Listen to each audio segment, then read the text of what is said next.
Welcome back to Distant Gooner TV. Great to have you here. It's here, people. The biggest game of our season, especially following that fantastic first leg performance where we smashed 3 past Real Madrid. Yes, 3 no less against the current European champions. This is the second leg. As the documentary goes, this literally is all or nothing, people. And I am fucking buzzing for this match. Oh, the nerves are jangling, the nerves, man. It's been like Christmas Day and you've been waiting all fucking December. We had to go through the torture that was Saturday's game against Brentford. Let's just forget about that one. It's all about this one. European night. Does it really get much bigger than this at the Bernabéu? I think they're going to have the roof closed as well. It's going to be epic. In this video, we're diving deep, looking at key tactical analysis. We'll break down the form of both teams, get you up to speed with the latest team news. I'll reveal my starting 11, but more importantly, please let me know yours. And finally, predictions. This is a massive night for us, people. So if you're as pumped up as I am, please make sure you're smashing that like button. Hit subscribe. Please subscribe. We need to grow this community. I appreciate all the love that you're sending my way. Let's talk about how we can take down the European champions on their own turf. Let's get into it, people.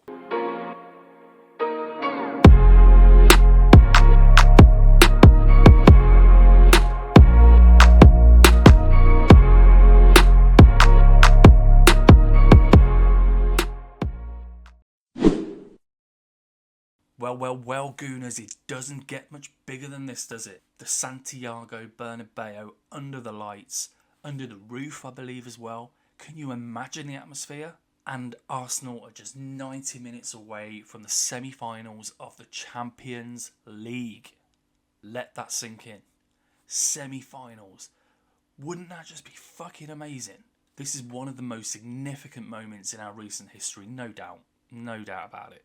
We're 3-0 up from the first leg, a game that was talked about throughout the football world, to be fair. It wasn't just us buzzing and talking about it. You can't get away from it online. It was such a fucking magnificent performance. But this is still Real Madrid, and let's face it, if there's one team in Europe that could turn this around, possibly, you'd have to say it'd be Real Madrid. 14 times no less. Champions League winners. 14 times. We haven't won it once.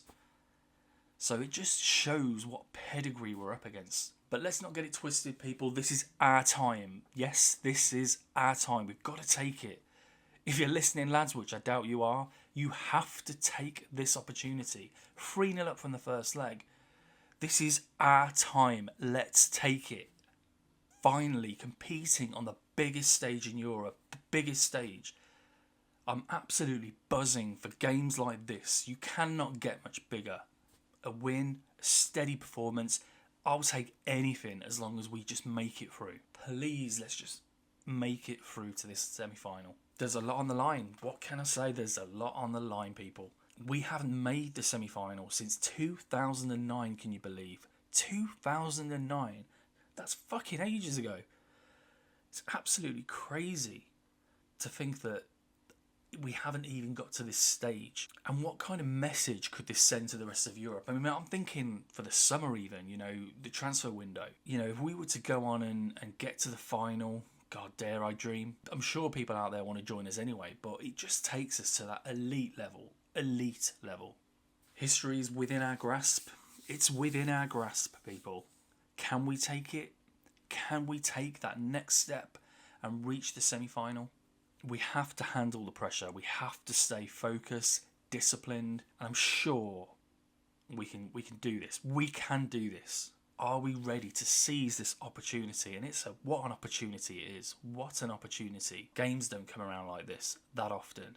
Situations don't come around like this that often. When you're 3-0 up from a first leg, we have to take advantage of this. Let's hope the boys do us proud.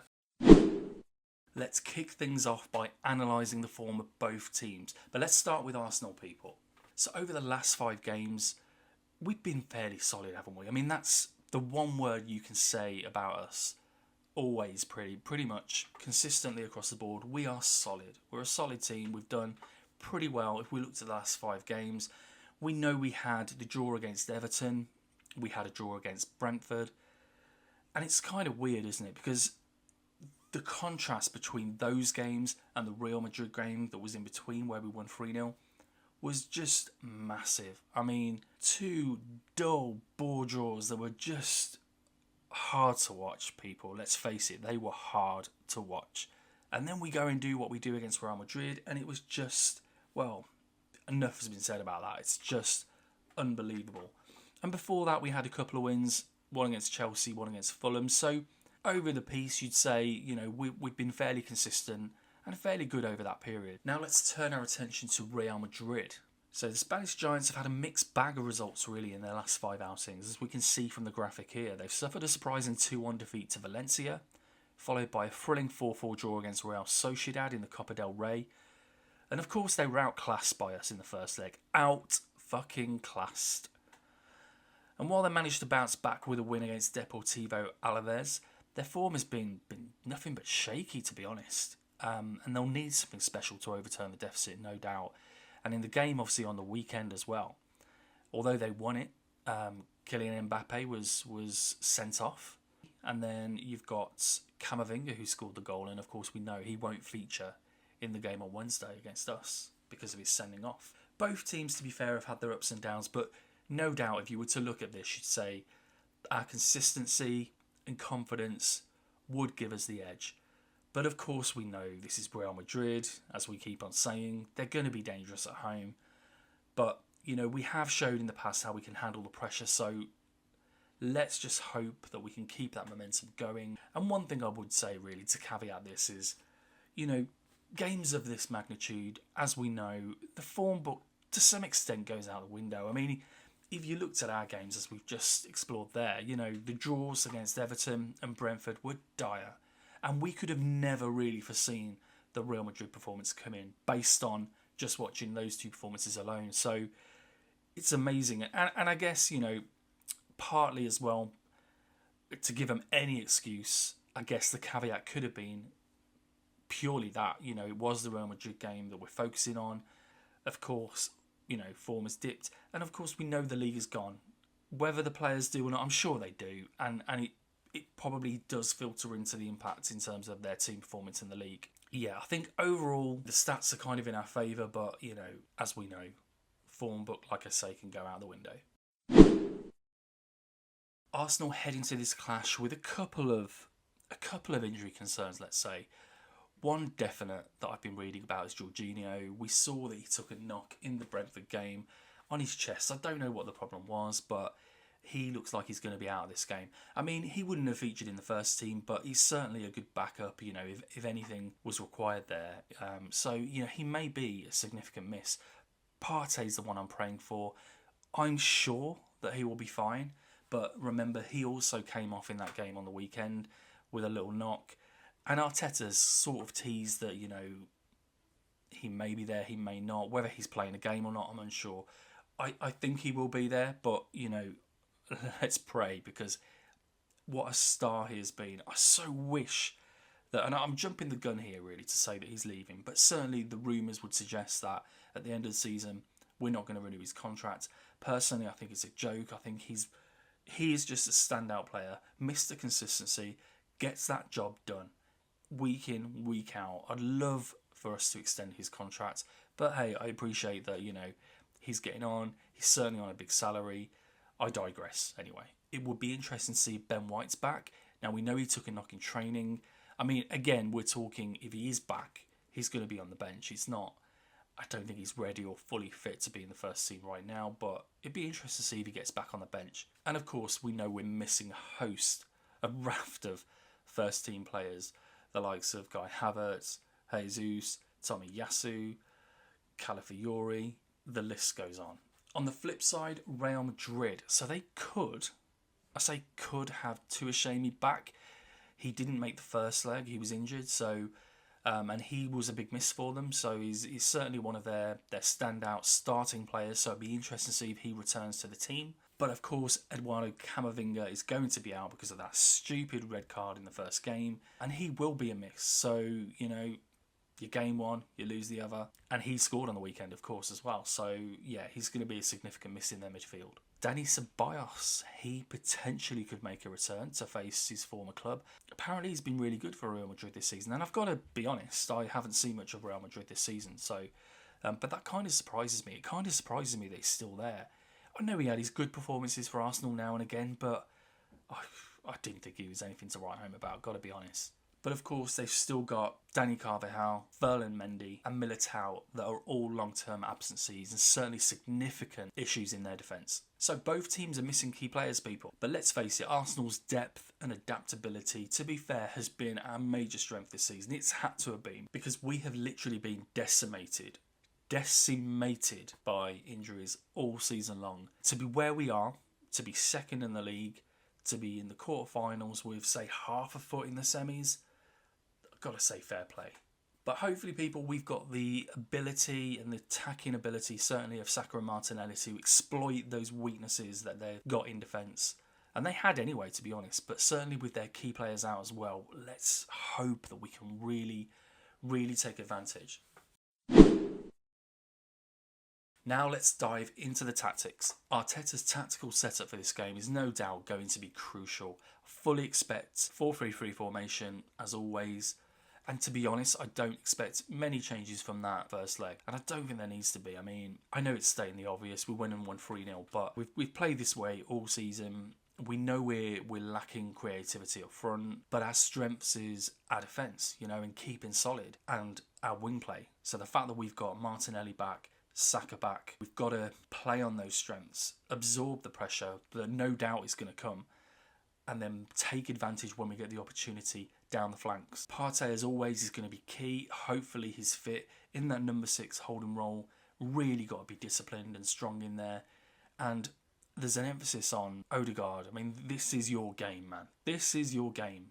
This is a club you used to play for that you didn't make it at. So you'd want to prove a point. And what a stage to do it on. So, again, I've been calling out for weeks. We need a performance off this guy, our captain, no less. So, this is the time to do it, man. This is the time to do it. And you know what? I think he can. I think he will step up. We need some creativity. We're going to have to absorb a lot of pressure in this game. So, when we do get the ball, we need to be making the best use of it. Fully expect Rice to be in that midfield engine, and he will drive us forward. We know what we get from Rice, and he's going to be crucial, no doubt, yet again. And fucking hell, if we have a free kick, I really hope that Odegaard just steps back. And as we touched upon there, Saka and Martinelli are going to be no doubt key. They're instrumental to our attack. Whoever's up front, they are the key components of our attack. Everything goes down the flanks. I fully expect Mourinho to play, and of course he should do after the first game that he played, where he scored a magnificent goal. So, yeah, I'm sure that back on Spanish turf, he'll want to put in a performance as well. Focus should be on quick transitions, and we need to be clinical, people. We need to be making the most of any opportunity we get, because I believe getting an away goal, even though we know in this competition it doesn't count in the same way it has done in the past, but I think that fourth goal could really take the tie away from Real Madrid. So Real Madrid, we know they're going to come out all guns blazing, and that's my biggest concern, to be fair. With the crowd behind them, the last thing that I want to happen is for them to get an early goal. So we need to really stay strong, people. We've got to believe they're going to come out all guns blazing. They don't have any other choice. They've just got to go for it. I expect them to press high, dominate much of the possession. They'll utilise Vinicius Junior's pace down the flank, and of course we know about Mbappe's ability. Their key weakness lies in their defence. They've still got great defenders in the team, don't get me wrong, but as we've mentioned, Real Madrid have been hammered this season in defence in terms of their injuries. So, and people probably would have questioned their defence even with those players in the team. So that's why I say, again, it's a fantastic opportunity, really. Our attacking players have just got to have the game of their lives, man. Have the game of their lives. Overall, the key to victory lies in patience, staying calm under pressure, and making smart decisions. Smart decisions, people. I don't think we should sit back too deep. The last thing I want to do is park the bus and just invite waves and waves of pressure. I think we've got to be smarter than that, and I think we will be. As I say, it only takes a couple of runs from the likes of Saka, Martinelli early on to let them know that their defence, they've got to be on their guard. They can't slip up, otherwise they know that we'll be on them. And what a shame that we haven't got Gabriel, because one of their key weaknesses is at set pieces. They've conceded many goals from set pieces, but I've got to be fair. I mean, we haven't looked as good as we did say before Christmas in the first half of the season. Gabriel, yes, was a big part of that, but yeah, it feels like that kind of. I mean, it's still in the locker because of course Rice and Saka. When you're putting in balls like that, you're always going to have a chance. It just so happens that without Gabriel there, we don't seem to have the people to take advantage of that. And this is the bit I love, people. My starting 11 for the game against Real Madrid. This is where I get to play Arteta and talk through who I would pick to be in the first 11. And to be fair, this week, no real shocks here. I'm going with the same team that we put out last week. Whilst I mentioned before in these videos, I don't like to do predictions for the lineups because I think Arteta is fairly predictable anyway in that. I'm pretty confident that this will definitely be the starting 11 come Wednesday, barring any injuries. So I'm going with Raya in goal, Saliba and Kivior in centre-back. They were strong in the first leg. Kivior's come in and done a fantastic job, to be fair. Saliba will no doubt be key against his fellow countryman Mbappe, who he seems to know clearly really well. They know each other's games, so hopefully he can come out on top again. Lewis Skelly, I think, needs to come back in for Kieran Tierney.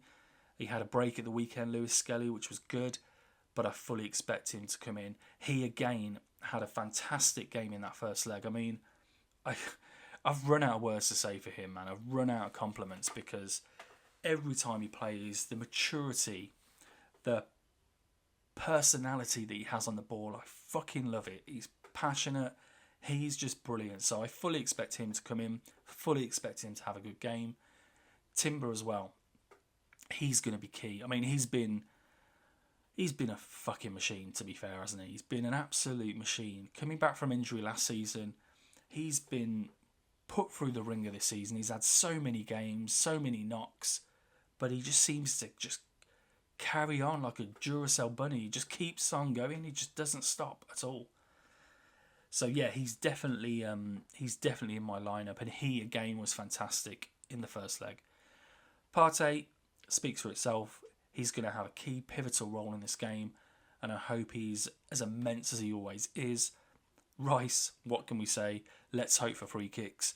But other than that, the way that he drives this team forward, I think is just excellent right now, and really is hauling us through in many ways in some of the games. Odegaard, we've talked about a lot. Now, I fully expect him to have a really good game. I really do. I'm confident. I don't know where this confidence comes from because, it certainly hasn't come from his performances. But I think it's that thing about playing your former team and always, you always sort of step up to another level. And he'll probably feel like he has something to prove. Because, of course, he never really made it there. He obviously went there at a really young age. Yeah, I think he'll really want to put in a performance. And again, I think it's his link-up play with Saka in particular is just going to be key, isn't it, in this game? I want to see that link-up again that we've been striving to see for so long because for one reason or another, one of them has been out. Odegaard's been off form, but primarily they just haven't played that much this season together. So, yeah, hoping for that. Marino up front, we know what we're going to get now. He'll certainly be a presence up there. And as I say, in the first game, he scored an absolutely magnificent goal. I'm sure he'll be looking for cutbacks from Martinelli, Saka, that he can get on the end of, and hopefully put us in a commanding position in this tie. His ability to drop deep and link play will pull Madrid centre-backs out of position, creating space for Martinelli and Saka to exploit. So to recap, Raya in goal, a back four of Timber, Saliba, Kivior and Lewis Skelly, a midfield trio of Partey, Rice and Odegaard, who I believe are our best midfield three, and a front three of Martinelli, Saka and Marino. This lineup gives us the defensive stability, but also gives us that dynamism on the break that hopefully can lead to us finishing the job. Okay, it's prediction time, people. And please, before we get into that, let me know what your thoughts are. What do you think of my starting 11? Would you play anybody different? Please let me know in the comments, as well as your predictions as well. So whilst we're heading into this game with a 3-0 victory, of course, we're going to face pressure. It's fair to expect Real Madrid to come at us right from the get-go. They'll come straight out the traps, and let's just pray that we can keep calm, keep it strong and stable at the back. They're playing at home, their back's against the wall, and they've got the pedigree, to be fair. You know, a nervy night in Europe, they have got the pedigree. They've been there, done it, and that's what makes them dangerous. That's why I'm going to go 2-1 to Real Madrid. Don't panic, don't panic. That scoreline still means that we go through 4-2. I just think that you've got to expect them to score goals, however good defensively we are. But I think we can score two. And I think that's the key. That's where Saka and Martinelli are key. I genuinely believe we have what it takes to go over there and score.